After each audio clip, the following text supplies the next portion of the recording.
Happy New Year's, everyone. This is Rick with the J&L Narrow Gauge Railroad in Youngstown, Ohio. January 1st of 2019, and let's take a look at what we've got going on here in Youngstown. Well, we've got 58 is still apart with the cabs there, and the locomotives in the engine house.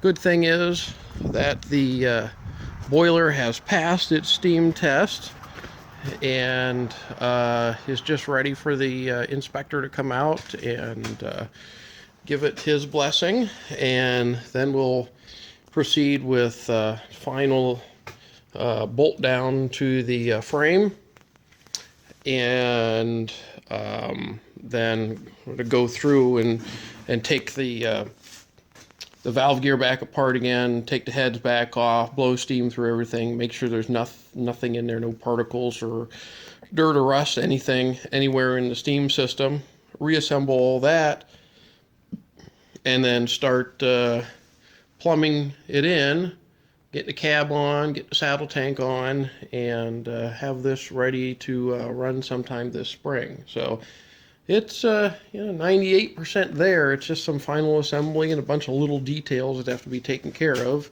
and then 58 will be ready to go. And take a look at the back head here. It's a new replacement fire door to replace the original that was missing from the boiler when we got it. Then the new water glass. And we've got a little bit of adjusting of locations, final locations of various components, especially the water glass. I think it's going to go up a little bit higher.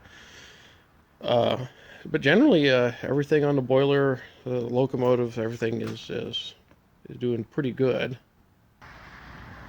We've started work on what we consider to be the western extension of the railroad, which basically is down this little bit of a grade, and then it levels out and then goes out to almost to the property line, which is probably another 40 or 50 feet there, almost to the road. And the ultimate goal later on is that the boarding platform for the passenger train will be down there, and so when visitors come in and they park here in the parking lot, once the ladle and some of the other items are moved out of the way, that you would board the train down here and then come up this very short and very steep, it's like a 6% grade right here, and then go around the building up to the rear end of the property. This rail here is all 115-pound rail, so for 2-foot gauge, this is very, very heavy track. The reason that this is used here is mainly because I had a bunch of short lengths, 115-pound rail, and don't plan on putting any switches here, so this is going to work out pretty well. So we still have some ties to put in here, and most of these ties to spike in. But what we'll do is excavate for each tie, put the ties in, and then ballast over everything. The idea was to try to get this track going downgrade as quickly as I could coming out of the engine house, so that we could make that grade as as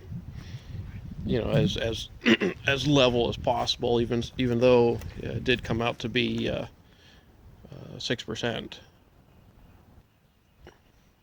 All the rest of the equipment here, the tender, the Brookville, some of the cars, all that, everything here is waiting for spring.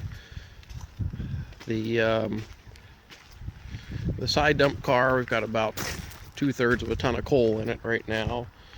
Here you can see up to the other end of the railroad, so it's only about 700 feet from end to end of the railroad here, that we can do on our property, but we can still do quite a bit with a small amount of space. One thing we're thinking of doing is we're coming off that track, and then we're going to come down through here, and just about right here we're put in a stub switch, and one track will continue along this direction, go up basically where a tie pile is, go around the building and tie back into the main where the engine house is, and we're going to take the engine house and move it up and put it basically where that track bumper and these couple of cases are.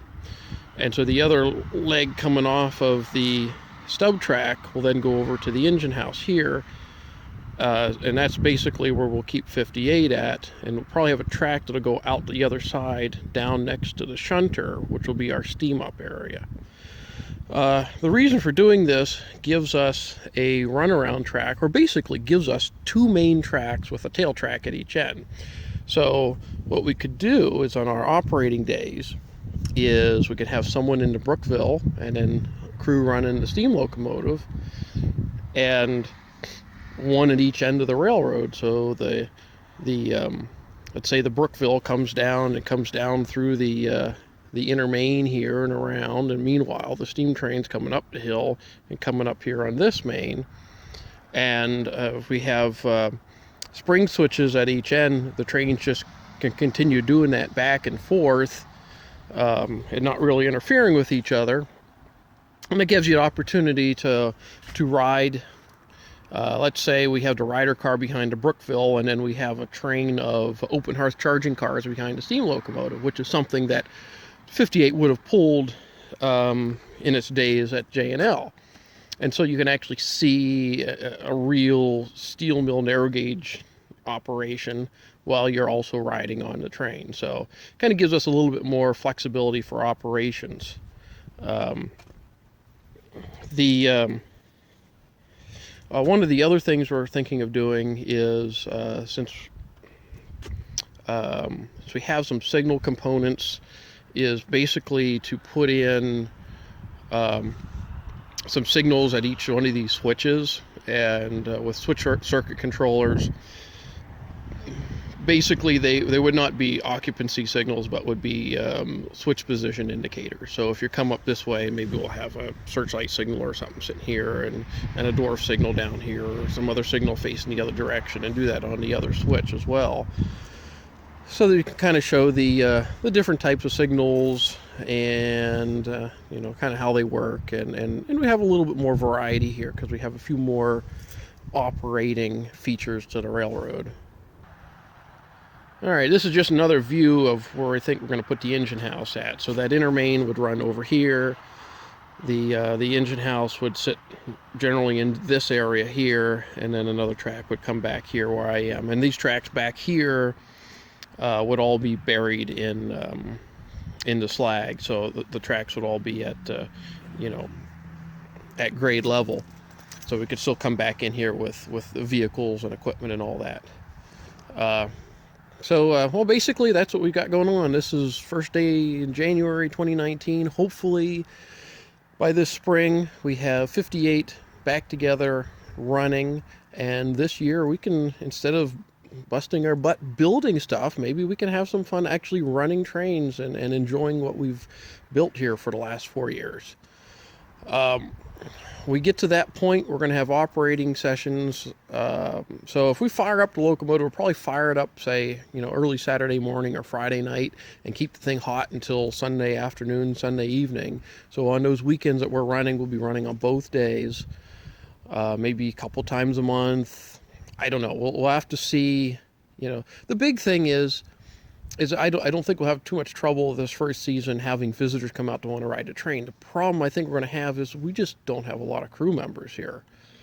And I think that's the one thing that we really need to focus on this year, is recruiting new people to be a part of this railroad.